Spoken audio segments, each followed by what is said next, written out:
So hello guys, कैसे हो सभी लोग। मैं हूँ शुभजीत पॉल और आप देख रहे हो Shubhjit Paul arts. So let's start the video. आज मैं ड्रॉ करने वाला हूँ बहुत ही हसीन, दिल खुश, एकदम ब्यूटीफुल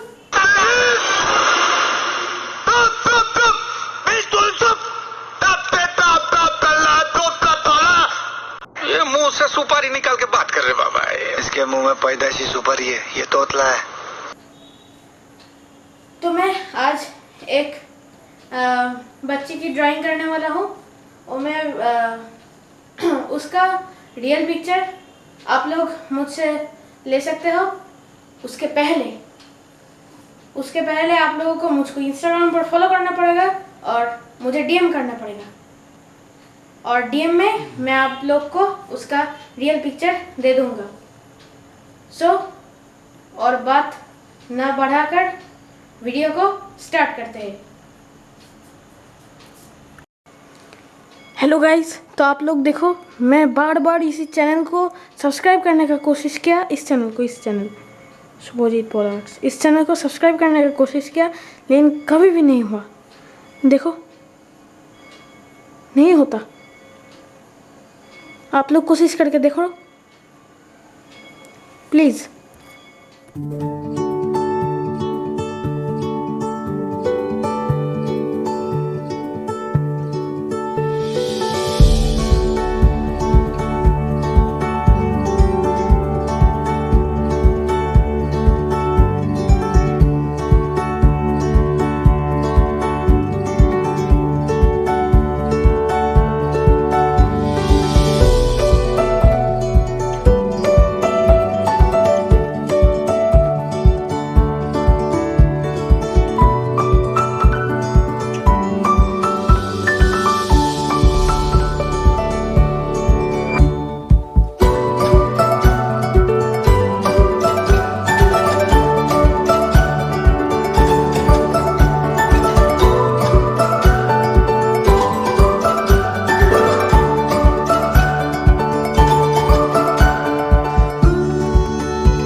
uh, uh.